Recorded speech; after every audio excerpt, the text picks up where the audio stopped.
दोस्तों, आज की कहानी हालम नाम के एक लड़के की है जो अपने ट्री हाउस में रहता था और उसकी माँ के मरने के बाद उसने अपने आप को बाहरी दुनिया से अलग कर लिया था। उसके पास कैबिन की दीवार पर अपनी माँ की एक तस्वीर थी जिसे वह देखता रहता था क्योंकि उसे अपनी माँ की बहुत याद आती थी। हालिम के पास अपनी एक दूरबीन थी जिससे वो आसपास के लोगों पर नजर रखा करता था। एक दिन उसने देखा कि उसकी उम्र का एक कपल उसके ट्री हाउस के पास प्यार कर रहे हैं और लगभग इंटीमेट होने ही वाले थे कि पता नहीं अचानक हालिम को क्या हुआ और वो स्लाइड करता हुआ सीधे उन दोनों के ऊपर जा गिरा, जिससे जेनी वहां से तुरंत भाग गई क्योंकि वो हालिम के इस व्यवहार से बहुत शर्मिंदा और नाराज थी। लेकिन कार्ल ने उसे बहुत डांटा और कहा कि यह मजाक उसे बिल्कुल भी पसंद नहीं आया। उसी रात उसकी सौतेली माँ और उसके पिता की मैरिज एनिवर्सरी थी, जिसे सेलिब्रेट करने के लिए हालिम, उसकी बड़ी बहन लूसी और उनके माता पिता डिनर करने के लिए एक रेस्टोरेंट में गए। वहाँ हालिम की सौतेली माँ वेरिटी ने उन्हें बताया कि उनके पिता ने उसे वहीं प्रपोज किया था और उसने कभी नहीं सोचा था कि उसका बॉस उसे अपनी पत्नी बना लेगा। यहाँ हमें पता लगता है कि हालिम को उसकी सौतेली माँ बिल्कुल भी पसंद नहीं। अगले दिन लूसी हालिम से अलविदा कहने के लिए आई क्योंकि वह घर छोड़कर जा रही थी, लेकिन वह बस दीवार के पीछे छिपकर उसे देखता रहा।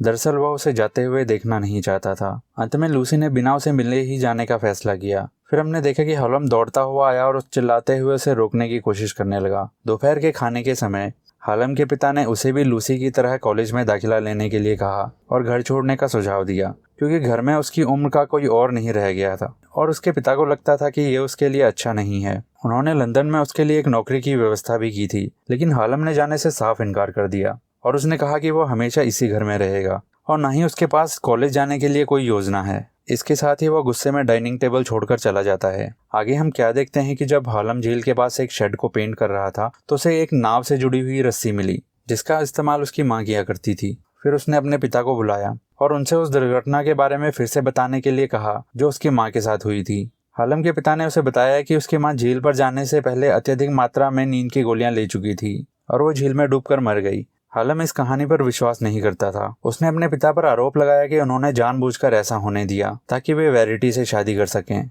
हालिम की बातों से उसके पिता बहुत ही दुखी हो गए और वे उसे समझाने लगे कि ये सिर्फ एक दुर्घटना थी। अगले दिन हालिम को अपना ट्री हाउस साफ करना पड़ा क्योंकि कार्ल और जेनी ने उसके ट्री हाउस में तोड़फोड़ मचा दिया था। उसने अपनी सारी चीजें पैक की और उन्हें घर की अलमारी में रख दिया। इसके बाद उसने लूसी से अपनी माँ की दुर्घटना के बारे में बात की।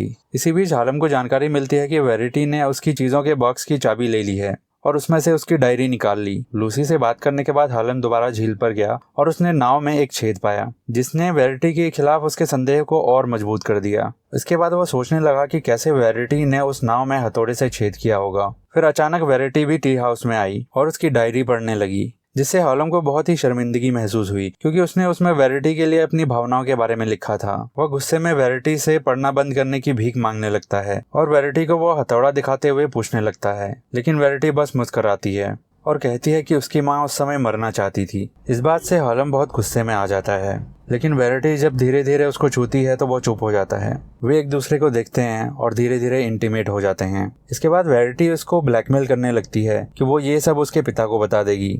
अगले दिन हालिम बिना किसी को कुछ बताए एडिनबर्ग के लिए निकल जाता है। वह जगह जगह घूमता रहा इस उम्मीद में शायद उसे रहने के लिए कोई जगह मिल जाए। रात होने पर वो कुछ पैसे निकालने की कोशिश करता है, लेकिन वो देखता है कि उसका अकाउंट खाली है।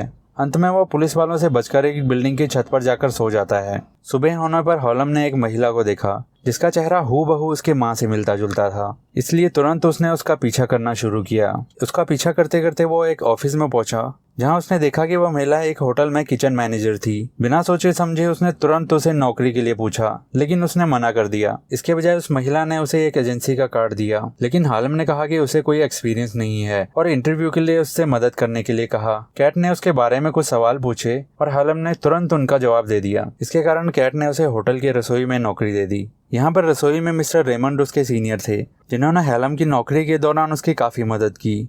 काम के घंटों के बाद वो कैट का पीछा करता था ताकि यह पता चल सके कि वो कहाँ रहती है। उसके बाद वह एक गली में एक पुरानी कुर्सी पर बैठकर अपनी माँ की तस्वीर को देखता हुआ सो गया। अगले दिनों में हालिम और रेमंड में काफी अच्छा रिश्ता बन गया। उन्होंने हालिम को कुछ नियम बताए जिन्हें उसे उनके साथ काम करते समय याद रखना था। अब एक रात हालिम चुपके से कैट के कमरे में घुस गया, यह जानने के लिए कि उसके जीवन में क्या चल रहा है। उसने देखा कि कैट मैरिड है। तभी उसे किसी के आने की आहट सुनाई दी और वो चुपके से खिड़की से बाहर भाग गया और वो खिड़की के बाहर से कैट को सोते हुए देखने लगा। इस दौरान हालिम अपनी नौकरी से बहुत ही खुश था।